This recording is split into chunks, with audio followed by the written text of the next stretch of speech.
Hi అండి, నేను మీ సంపూర్ణను. ఇంతకుముందు తాంబ్లీ తిని చూపించానండి. ఏమేమి కావాలో చెప్పాను. కానీ ఒక సబ్స్క్రైబరు అది ఎలా చేయాలనో చూపించండి అని చెప్పానన్నారు. కొంతమంది ఏమో నాకు ఫోన్ చేసి అడిగారండి. వారి కోసం ఈ తాంబ్లీ చేసి చూపిస్తున్నాను. అయితే మా అబ్బాయి ఆఫీస్కి వెళ్ళాడు. ఆఫీస్ నుంచి వచ్చేటప్పుడు కీరదోసకాయ తీసురా నాన్న, నా సబ్స్క్రైబర్స్ తాంబ్లీ చేసి చూపించమంటున్నారు అని చెప్పాను. మా అబ్బాయి తీసుకొని వచ్చాడండి. మీ అందరి కోసమే ఈ తాంబ్లీను చేసి చూపిస్తున్నాను. ఇదిగోండి, ఇంతే కీరదోసకాయ తీసుకున్నానండి. దీన్ని కంపల్సరిగా చెక్కు తీసేసి ఇలా ముక్కలు కోసేసుకోవాలండి. ఇక ఇవన్నీ కూడా మిక్సీలో వేసేసేయాలి. ఇదిగోండి, కావాల్సిన పదార్థాలు: పెరుగు, కీరదోసకాయ, తగినంత ఉప్పు, కొంచెం కొబ్బరి, కొంచెం జీలకర్ర, ఒక 8 మిరియాలు తీసుకోండి. కొంచెం ఘాటు కావాలనుకుంటే ఒక 10-12 తీసుకున్నా పర్వాలేదు. కొంచెం కొత్తిమీర, నేను 3 పచ్చిమిరపకాయలు తీసుకున్నానండి. మీకు కారం కావాలనుకుంటే ఒక 5-6 వేసుకున్నా సరిపోతుంది.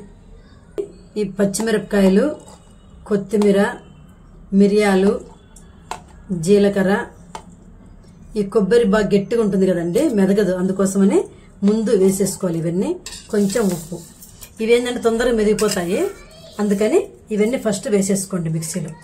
ఇదిగోండి, ఇలా మెదిగింది కదా. తర్వాత ఈ కీరదోసకాయ ముక్కలు వేసేసుకొని మిక్సీ వేసుకోండి. ఇదిగోండి, పెరుగు ఇట్లా వేసేసుకొని నీట్గా కొంచెము చిలికేసుకోవాలండి. చిలికేసుకున్న తర్వాత ఈ మిక్సీలో వేసిన పేస్ట్ అంతా కలిపేసుకోవాలి మనం.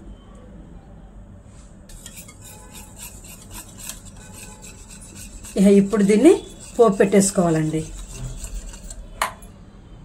ఇదిగోండి, పోపు కోసము ఆయిల్ పెట్టేసుకున్నానండి. వేడైపోయింది.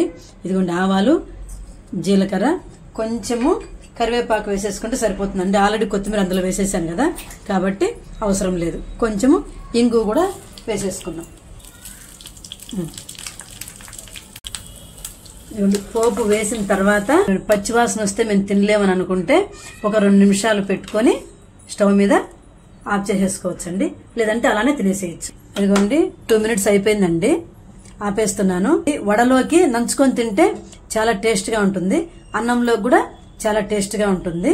చేసుకొని తిని చూసి ఎలా ఉందో కామెంట్ లో తెలియచేయండి.